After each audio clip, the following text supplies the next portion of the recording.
unang panahon, mayroong magkapatid na nagngangalang Maria at Cristina. Ang dalawang magkapatid ay mababait at masunurin sa magulang. Ang dalawang magkapatid ay tiyak na matalik sa isa't isa, na para bang tanging kamatayan lang ang makapaghihiwalay sa kanila. Sa katimugang bahagi ng nayon, sila ay lumaki na mayroong mahiwaga at naggagandahang talon. Parang biyaya ng langit sa mga magulang nito ang buhay ni Maria at Cristina. Naliban sa taglay na talino at ganda, ay sila rin ay may angking kabutihan. Maladiwata kung ilalarawan ng mga kapitbahay ang magkapatid sa kanilang baryo.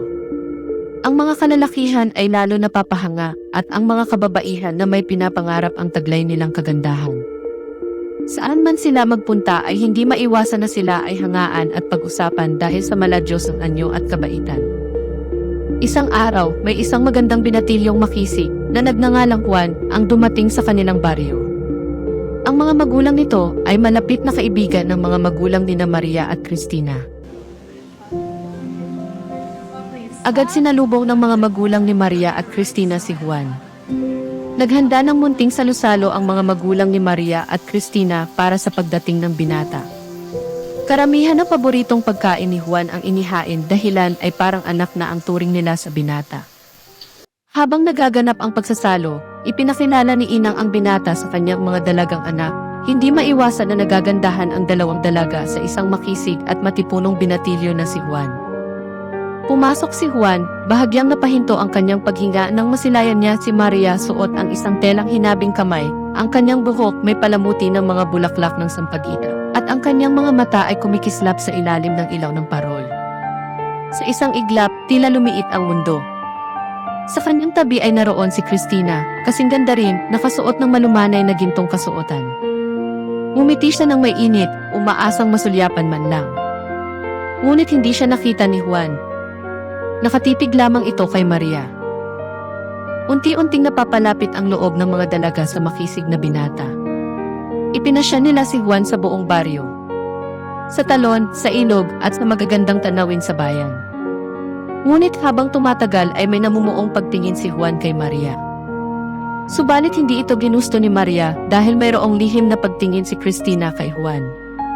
Nakikita niya kung paano tumingin si Juan, kung paanong tila mas humahaba ang kanyang ngiti, kung paanong lumalambot ang kanyang tinig kapag siya ay kausap.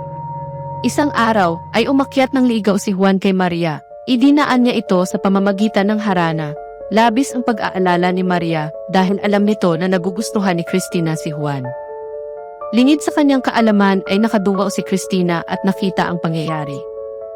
Magmula noon ay naging mailap si Cristina at nag-iba na ang pakikitungo niya kay Maria.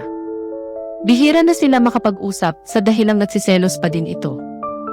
Iniiwasan muna ni Maria si Juan dahil ayaw nitong makadagdag pa sa di nila pagkakaunawaan ni Cristina. Bagamat siya ay nasasaktan, mas mahalaga sa kanya ngayon ang kanyang kapatid. Isang araw ay bigla na lang naglaho si Cristina sa kanilang bahay. Ito ay agad hinanap nila Maria at ng kanilang mga magulang. Tumulong na rin sa paghahanap si Juan. Hindi nila ito matagpuan. Umabot ng ilang oras ang paghahanap nila kay Cristina. Labis ang pag-aalala ni Maria sa kapatid nito. Ngunit kahit sino man ay walang makahanap sa kanya kahit sa kanilang baryo. Isa-isang pinuntahan ni Maria ang mga lugar na madalas nilang pagpalipasan ng oras ni Cristina sa kagustuhang makita ito. Agad na alala ni Maria ang lugar na madalas puntahan ni Cristina tuwing ito'y may malungkot na pinagdadaanan. Ito rin ang lugar na palagi nila pinupuntahan kapag gusto nila maglakbay at magpahangin. Ito ay ang talo na matatagpuan malapit sa kanilang baryo. Hindi nagtagal ay nahanap na rin ni Maria si Cristina. Nakita niya itong nakaupo malapit sa tuktok ng talon. Agad niya itong tinawag at nagyakapan ang dalawa at nag-iyakan. Tinanong ni Maria kung bakit naisip maglayas ni Cristina. Tugon naman ni Cristina dahil raw ito sa selos na nadarama dahil sa namumuong pagmamahalan nila ni Juan. Nagpaliwanag si Maria na hindi nito kontrolado ang bugso ng damdamin ni Juan para sa kanya. Hindi rin naman ito ginusto ni Maria kung ito lamang ang sisira sa relasyon nilang magkapatid. Ilang saglit lamang, nagkasundo ang magkapatid na tumalon sa tuktok ng talon. Magkahawak ang kanilang kamay, bigla na lang silang tumalon at naglaho parang bula. Nagpatuloy sa paghahanap sila Juan at ang magulang ni Maria at Cristina. Nalaman nila na sinundan ni Maria si Cristina sa talon. Magkakasama nilang pinuntahan ito. Nagpatuloy sila sa paghahanap hanggang marating nila ang pampang ng ilog kung saan naroon ang mahiwagang talon. Ang kanilang paghahanap ay maihalong takot at pangamba na baka may nangyaring masama sa magkapatid. Ang kanilang paghahanap ay nauwi sa kabiguan at kasawian dahil ang nakita na lang nila ay ang mga bangkay ng magkapatid na dalaga. Labis ang hinagpis ng mga magulang nila Maria at Cristina at pati na rin ni Juan. Ang kanilang mga labi ay inilibing malapit sa talon kung saan sila huling natagpo ang walang buhay. Matinding kawalan at kalungkutan ang nadama ng buong baryo. Upang hindi malimutan ang alaala ng magkapatid na dalaga ay ipinangalan ang talon sa kanila. Ang talon ay hindi lamang isang pambihirang likas na tanawin, kundi ito rin ay isang mahalagang pinagkukunan ng kabuhayan, enerhiya at inspirasyon. Ang paligid ng talon ay tahanan ng iba't ibang uri ng halaman at hayop.